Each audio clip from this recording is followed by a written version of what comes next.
ഏറ്റവും ബഹുമാന്യനായ അധ്യക്ഷൻ പൊതുവിദ്യാഭ്യാസ വകുപ്പ് മന്ത്രി ശ്രീ എൻ ഷംസുദ്ദീൻ, പ്രിയങ്കരനായ നമ്മുടെ ആരോഗ്യ വകുപ്പ് മന്ത്രി ശ്രീ കെ മുരളീധരൻ, നമ്മുടെ മേയർ ശ്രീ രാജേഷും ജില്ലാ പഞ്ചായത്ത് പ്രസിഡന്റ് ശ്രീമതി പ്രിയദർശിനിയും ഉൾപ്പെടെയുള്ള ജനപ്രതിനിധികളെ, നമ്മുടെ principal secretary Shrimati Sharmila Mary Joseph ഉൾപ്പെടെയുള്ള ഉദ്യോഗസ്ഥരെ, HM-ഉം ഹെഡ് മാസ്റ്ററും ഉൾപ്പെടെയുള്ള അധ്യാപക ശ്രേഷ്ഠരെ, രക്ഷകർത്താക്കളെ, പ്രിയമുള്ള വിദ്യാർത്ഥിനി സുഹൃത്തുക്കളെ, ഈ മനോഹരമായ സുദിനത്തിൽ സംസ്ഥാനത്തെ സ്കൂളുകളിലേക്കുള്ള പ്രവേശനോത്സവം ഉദ്ഘാടനം ചെയ്യാൻ ഞാൻ ഈ വിദ്യാലയത്തിൻ്റെ മുറ്റത്ത് ഇവിടെ നിൽക്കുമ്പോൾ എൻ്റെ മനസ്സിൽ മുഴുവൻ ഗ്രഹാതുരത്വം നിറഞ്ഞ എൻ്റെ കുട്ടിക്കാലമായിരുന്നു. എൻ്റെ മനസ്സിൽ മുഴുവൻ ഇവിടെ ഇരിക്കുമ്പോൾ എന്തൊരു സന്തോഷകരമായ ദിവസമാണിത്. പക്ഷെ എനിക്കൊരു സങ്കടമുണ്ട് ഇന്നത്തെ ദിവസം. കാരണം മഴ പെയ്യുന്നില്ല എന്നുള്ളതാണ് സങ്കടം. ഞങ്ങളൊക്കെ പഠിക്കുമ്പോൾ സ്കൂൾ തുറക്കുന്ന ദിവസം ഉറപ്പായി മഴ പെയ്യുമായിരുന്നു. നിങ്ങൾ ഭൂരിഭാഗം പേര് സ്കൂൾ ബസ്സിലൊക്കെയാണ് വരുന്നത്. ഞങ്ങളെല്ലാവരും അന്ന് നടന്നാണ് സ്കൂളിലേക്ക് പോയിരുന്നത്. വെള്ളം തട്ടിത്തെറിപ്പിച്ച്, കുറേ മഴ കൊണ്ട്, കുടയുണ്ടെങ്കിലും കുട മാറ്റിപ്പിടിച്ച് അങ്ങോട്ടും ഇങ്ങോട്ടും കളിച്ച് വളർന്നൊരു വരവുണ്ട്. മഴയില്ലാത്തതിൻ്റെ ഒരു വിഷമം എനിക്ക് തോന്നുന്നു. ഈ പ്രാവശ്യം പറയുന്നത് കാലാവസ്ഥാ വ്യതിയാനമൊക്കെ ആയതുകൊണ്ട് ഒരാഴ്ച കൂടി വൈകുമെന്നാണ് പറയുന്നത് മൺസൂൺ വരാൻ വേണ്ടി. മൺസൂൺ വന്നാൽ പിന്നെ മഴയാണ്, പിന്നെ 2 മാസത്തേക്ക് വലിയ മഴയാണ്. അത് സ്കൂൾ തുറക്കുന്നതിൻ്റെ ഒരു ഭാഗമായിട്ടാണ് ഞങ്ങളെല്ലാം കുഞ്ഞുനാളിലെ കരുതിയിരുന്നത്. നമുക്കറിയാം, നിങ്ങളുടെ മാതാപിതാക്കൾ ഒരുപാട് സ്വപ്നങ്ങളും ഒരുപാട് പ്രതീക്ഷകളുമാണ് നിങ്ങളെക്കുറിച്ചുള്ളത്. ഇപ്പം പഴയതുപോലെയൊന്നും അല്ല. എന്നെ 1-ാം ക്ലാസ്സിൽ ചേർക്കാൻ വേണ്ടിയിട്ടാണ് എൻ്റെ അച്ഛൻ സ്കൂളിൽ വന്നത്. പിന്നെ സ്കൂളിൽ വന്നത് പ്രീ ഡിഗ്രിക്ക് ചേർക്കാൻ വേണ്ടിയിട്ടാണ്, കോളേജിൽ. അന്ന് പ്രീ ഡിഗ്രിയാണ്. അല്ലാതെ ഞാൻ പഠിച്ച 10 കൊല്ലം സ്കൂളിലും 12 കൊല്ലം കോളേജിൽ പഠിച്ചതിൻ്റെ ഇടയിൽ ഒരിക്കലും എൻ്റെ വീട്ടിൽ നിന്ന് ആരും എന്നെ അന്വേഷിച്ച് വന്നിട്ടില്ല. 2-3 കുഴപ്പമൊക്കെ കാണിച്ചപ്പോൾ വീട്ടിൽ നിന്ന് ആളെ വിളിച്ചുകൊണ്ട് വരാൻ പറഞ്ഞെങ്കിലും ഞാനതങ്ങ് കൈകാര്യം ചെയ്തു. ഇപ്പം അതാണോ? ഇപ്പം മാതാപിതാക്കൾ, പ്രത്യേകിച്ച് അമ്മമാർ, കുട്ടികളുടെ കാര്യത്തിൽ എന്തൊരു ശ്രദ്ധയാണ്. കിൻഡർ ഗാർഡനിൽ തന്നെ കുട്ടികളെ ചേർക്കുമ്പോൾ അവർ രാവിലെ തയ്യാറായി കുട്ടികളെ അണിയിച്ചൊരുക്കി, അല്ലേ, സ്കൂൾ ബസ്സിൻ്റെ അവിടെ കൊണ്ടുപോയി അല്ലെങ്കിൽ KG ക്ലാസ്സിൽ കൊണ്ടുപോയി ചേർക്കുന്നു. കേരളത്തിലെ വിദ്യാഭ്യാസ രംഗത്തുണ്ടായ പുരോഗതിയിൽ വലിയ പങ്ക് വഹിച്ചിട്ടുള്ളത് കേരളത്തിലെ അമ്മമാരാണ് എന്ന് ഞാൻ പ്രത്യേകം പരാമർശിക്കാൻ ആഗ്രഹിക്കുന്നു. അവരുടെ കുഞ്ഞുങ്ങളോടുള്ള ശ്രദ്ധ, അവരുടെ പഠനകാര്യത്തിലുള്ള ശ്രദ്ധ. ഇപ്പോൾ PTA യോഗം വിളിച്ചാൽ ഒരു 80% സ്ത്രീകളായിരിക്കും. വളരെ കുറച്ച് പുരുഷന്മാരേ വരുള്ളൂ. പിതാക്കന്മാർ വളരെ കുറച്ചാണ്. അമ്മമാരാണ് PTA യോഗത്തിൽ വരെ പങ്കെടുക്കുന്നത്. കുട്ടികളുടെ പഠനകാര്യത്തിൽ അവരാണ് ഏറ്റവും ശ്രദ്ധയുള്ളത്. ഞാൻ ദീർഘമായി പ്രസംഗിക്കുന്നൊന്നുമില്ല. എനിക്ക് പറയാനുള്ളത്, അധ്യാപകരും കുഞ്ഞുങ്ങളുടെ മാതാപിതാക്കളും തമ്മിൽ നല്ലൊരു ഫ്രണ്ട്ഷിപ്പ് ഉണ്ടാക്കണം, നല്ല സൗഹൃദം ഉണ്ടാക്കണം. കുട്ടികൾ അവരുടെ ചെറിയ പ്രായത്തിൽ ഒരുപാട് കഴിവുകൾ അവരുടെ പുറത്തു വരും അറിയാതെ. ചിലപ്പോൾ വീട്ടിൽ വെച്ചായിരിക്കാം, ചിലപ്പോൾ സ്കൂളിൽ വെച്ചായിരിക്കാം. അങ്ങനെ കണ്ടാൽ അധ്യാപകരും രക്ഷകർത്താക്കളും തമ്മിൽ അത് പരസ്പരം പങ്കുവയ്ക്കണം. ഞാൻ പണ്ട് ഒരു ചരിത്രകാരൻ, കേരളത്തിലെ ഏറ്റവും പ്രശസ്തനായ ചരിത്രകാരൻ MGS നാരായണൻ എഴുതിയ ഒരു ലേഖനം വായിച്ചിട്ടുണ്ട്. അദ്ദേഹം ലണ്ടനിൽ ഒരു സർവകലാശാലയിലെ വിസിറ്റിംഗ് പ്രൊഫസറായി പോകുന്നു. 5-ാം ക്ലാസ്സിലോ 6-ാം ക്ലാസ്സിലോ ആണെന്ന് തോന്നുന്നു മകനെ കൊണ്ടുപോയി ചേർക്കുന്നു സ്കൂളിൽ. ഒരു ദിവസം രാവിലെ സ്കൂളിൻ്റെ പ്രിൻസിപ്പൽ വിളിക്കുകയാണ്, ഏറ്റവും അടുത്ത ദിവസം വന്ന് പാരൻ്റായ നിങ്ങൾ സ്കൂളിൽ വരണമെന്ന്. അപ്പോൾ ഇവിടെ വീട്ടിൽ ആളെ വിളിപ്പിച്ച എന്താ നമ്മൾ കരുതുക, എന്തെങ്കിലും കുരുത്തക്കേട് ഒപ്പിച്ചിട്ടുണ്ടെന്നാണ് ബാധ കരുതുക. അപ്പോൾ അദ്ദേഹം ഭയന്ന് പിറ്റേ ദിവസം തന്നെ രാവിലെ സമയം അറിയിച്ച് അവിടെ ചെന്നപ്പോൾ പ്രിൻസിപ്പലിൻ്റെ മുറിയിലിരിക്കുന്നത് പ്രിൻസിപ്പൽ, ക്ലാസ് ടീച്ചർ, ഗഡോളം മാത്തമാറ്റിക്സിൻ്റെ ടീച്ചർ. ഇപ്പോൾ പ്രിൻസിപ്പൽ ക്ലാസ് ടീച്ചറോട് പറയാൻ പറഞ്ഞു, ക്ലാസ് ടീച്ചർ പറഞ്ഞു മാത്തമാറ്റിക്സ് ടീച്ചറോട് പറയാൻ പറഞ്ഞു. സംഭവം എന്താണെന്ന് വെച്ചാൽ ക്ലാസ്സിൽ പ്രോബ്ലംസ് ഇട്ടുകൊണ്ടിരിക്കുകയാണ്, കണക്ക് ചെയ്യാനുള്ളത്, മാത്സ് ടീച്ചർ.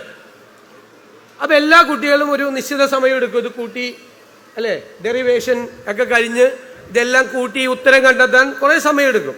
പക്ഷെ ഈ കുട്ടി, MGSന്റെ കുട്ടി, ഏറ്റവും വേഗത്തിൽ ഈ കണക്ക് പെട്ടെന്ന് ചെയ്തു തീർക്കുകയാണ് എല്ലാ ദിവസവും.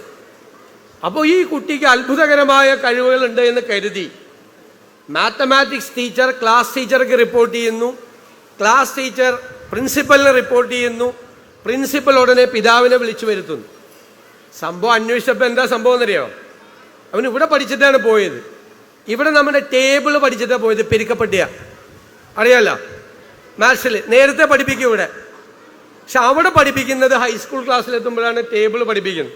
ഇപ്പം ടേബിൾ പഠിച്ചതുകൊണ്ട് മറ്റുള്ള കുട്ടികളെക്കാൾ വേഗത്തിൽ ഈ കുട്ടിക്ക് അത് ചെയ്തു തീർക്കാൻ കഴിഞ്ഞു. പക്ഷേ നിങ്ങൾ മനസ്സിലാക്കേണ്ടത്, മറ്റുള്ള കുട്ടികളിൽ നിന്നും വ്യത്യസ്തമായി ഒരു കുട്ടി പ്രത്യേകമായ കഴിവുകൾ കാണിച്ചപ്പോൾ അത് ആ ടീച്ചറിൻ്റെ ശ്രദ്ധയിൽപ്പെട്ടു എന്നുള്ളതാണ്. എന്നിട്ട് അവർ പറയുന്നത് ഈ വലിയ ഒരു മാത്തമാറ്റീഷ്യനായി ഈ കുട്ടി മാറും, അതിനുള്ള എല്ലാ കഴിവുകളും ഉണ്ട്. അതുകൊണ്ട് മാതാപിതാക്കൾ കൂടി പ്രോത്സാഹിപ്പിക്കണം, കുട്ടിയെ പ്രത്യേകം ശ്രദ്ധിക്കണം, മാത്സിന് കുട്ടിക്ക് താല്പര്യമുണ്ടെന്നാണ്. നമ്മുടെ കുട്ടികൾക്ക് അതുപോലെ പല വിഷയത്തിലും പല താല്പര്യങ്ങളും ഉണ്ടാവും പൊതുവെ ചെറുപ്പത്തിൽ. അത് മാതാപിതാക്കളും രക്ഷിതാക്കളും അത് കണ്ടുപിടിച്ച് അത് പരസ്പരം പങ്കുവച്ചാണ് ഷെയർ ചെയ്യേണ്ടത്. എനിക്ക് കുഞ്ഞുങ്ങളോട് പറയാനുള്ളത്, നിങ്ങളൊരു പുതിയ കാലത്താണ് ജീവിക്കുന്നത്, ഞങ്ങൾ ആരും ജീവിച്ച കാലത്തല്ല. എന്താണ് ഈ കാലത്തിൻ്റെ പ്രത്യേകത? ഇത് നോളജ് എക്സ്പ്ലോഷൻ നടക്കുന്ന കാലമാണ്.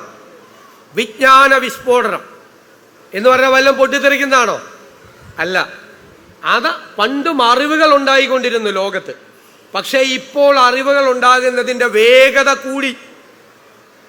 എഞ്ചിനീയറിംഗ് കോളേജിൽ പഠിക്കുന്ന ഒരു കുട്ടി പഠിച്ചു പുറത്തിറങ്ങുമ്പോൾ പഠിച്ച കാര്യം കാലഹരണപ്പെട്ടു പോവാണ്, ഔട്ട്ഡേറ്റഡ് ആണ്, പുതിയ കാര്യങ്ങൾ വരികയാണ്. എല്ലാ രംഗത്തും പുതിയ കണ്ടുപിടുത്തങ്ങൾ, പുതിയ അറിവ്. നമ്മൾ ഇവിടെ ഇരിക്കുമ്പോൾ ലോകത്തിലെ വിവിധ ഗവേഷണശാലകളിൽ, സർവകലാശാലകളിൽ കണ്ടുപിടുത്തങ്ങൾ, പുതിയ അറിവുകൾ ഉണ്ടാകുക. ഓരോ മിനിറ്റിലും പുതിയ അറിവുകൾ ഉണ്ടാകുക. ആ അറിവുകൾ തേടി പിടിക്കുക എന്നതാണ് നമ്മുടെ ഏറ്റവും വലിയ വെല്ലുവിളി. ഞങ്ങളൊക്കെ പഠിക്കുമ്പോഴാണ് കമ്പ്യൂട്ടർ വന്നത്, കുറച്ചുകൂടി കഴിഞ്ഞിട്ടാണ്. കോളേജിലൊക്കെ പഠിക്കുമ്പോഴാണ് കമ്പ്യൂട്ടർ വന്നത്. വലിയ മാറ്റമാണ് അന്ന് ലോകത്തുണ്ടാക്കിയത്. ഇപ്പോഴെന്താ പുതിയ കണ്ടുപിടുത്തം? ആർട്ടിഫിഷ്യൽ ഇന്റലിജൻസ്, അല്ലേ? നിർമ്മിത ബുദ്ധിയാണ്, ഭയങ്കര ബുദ്ധിയാണ്, നമ്മളെക്കാളും ബുദ്ധിയാണ് അതിന്. ആർട്ടിഫിഷ്യൽ ഇന്റലിജൻസിന്റെ എക്സ്പേർട്സ് പറയുന്നത്, ഇതുവരെ മനുഷ്യൻ കണ്ടുപിടിച്ച കണ്ടുപിടുത്തങ്ങളെല്ലാം മനുഷ്യന്റെ നിയന്ത്രണത്തിലാണ്. 2020 ഈ ദശകം കഴിഞ്ഞാൽ മനുഷ്യന്റെ ബുദ്ധിശക്തിയേക്കാൾ അപ്പുറത്തേക്ക് സൂപ്പർ ഇന്റലിജന്റ് ആയി മനുഷ്യവംശത്തിന്റെ ചരിത്രത്തിൽ ആദ്യമായി മനുഷ്യൻ കണ്ടുപിടിച്ചൊരു കണ്ടുപിടുത്തം നമ്മളെക്കാൾ ബുദ്ധിയുള്ളതാവാൻ പോവാ, അല്ലേ? അതിനൊരു തമാശയായിട്ടൊരു കാര്യം പറയും. മനുഷ്യൻ ഒരുപാട് കുഴപ്പം പിടിച്ച സാധനങ്ങൾ കണ്ടുപിടിച്ചിട്ടുണ്ട്, ഇല്ലേ? കടാര, ആളുകളെ കുത്തിക്കൊല്ല, അല്ലേ? ആളുകളെ വേണമെങ്കിൽ കുത്തിക്കൊല്ലാം, കടാര. പക്ഷെ കടാര അതേ ഇവിടെ കൊണ്ടുവന്ന് ഈ ടേബിളിൽ വെച്ചാലോ എന്ത് പാവമാണ്. ഒറ്റയ്ക്ക് എഴുന്നേറ്റ് ആരെങ്കിലും കുത്തിക്കൊല്ലോ? ഒരു മനുഷ്യൻ വേണം, അല്ലേ? അതുപോലെ ഫുൾ ഓർഡർ ആയിട്ടുള്ള ഒരു റിവോൾവർ, ഒരു തോക്ക്, ആ തോക്ക് ദേ ഈ ടേബിളിൽ കൊണ്ടു വെച്ചാലോ? തോക്ക് ഒറ്റയ്ക്ക് എഴുന്നേറ്റ് പോയി മനുഷ്യന്റെ സഹായം ഇല്ലാതെ എല്ലാവരെയും വെടിവെക്കുമോ? ഇല്ല. ഇനി ഏറ്റവും കുഴപ്പം പിടിച്ച സാധനം മനുഷ്യൻ കണ്ടുപിടിച്ചത് ഏതാ? ബോംബാണ്. ബോംബ് ഒറ്റയ്ക്ക് വിമാനത്തിൽ കയറി ഉക്രൈനിലും പാലസ്തീനിലും പോയി ബോംബിടോ? ഇല്ല. പക്ഷേ മനുഷ്യന്റെ കണ്ടുപിടുത്തം മനുഷ്യവംശ ചരിത്രത്തിൽ ആദ്യമായി ഒറ്റയ്ക്ക് കാര്യങ്ങൾ ചെയ്യാൻ പ്രാപ്തിയുള്ളതായി മാറുന്നു എന്നുള്ളതാണ്. ആ കാലത്താണ് നിങ്ങൾ ജീവിക്കുന്നത്. ഈ വൈജ്ഞാനിക വിസ്ഫോടനം നടക്കുന്ന ഈ കാലത്ത് അറിവ് തേടാൻ വേണ്ടിയിട്ടുള്ള ശ്രമം നിങ്ങൾ നടത്തണം.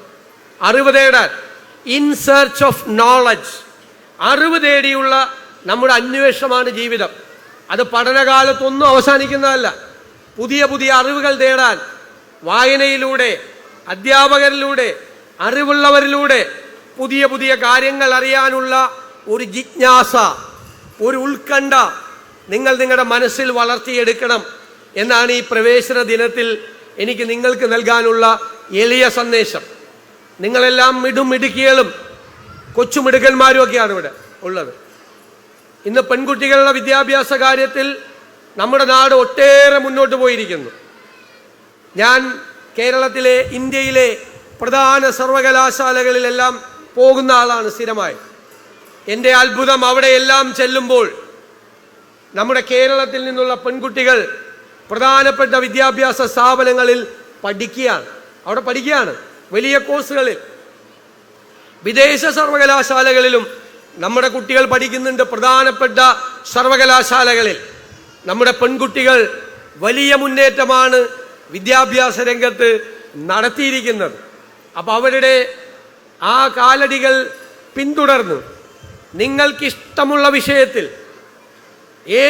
ലോകത്തെ ഏറ്റവും നല്ല വിദ്യാഭ്യാസ സ്ഥാപനത്തിൽ പഠിക്കാൻ നിങ്ങൾ പോകണം.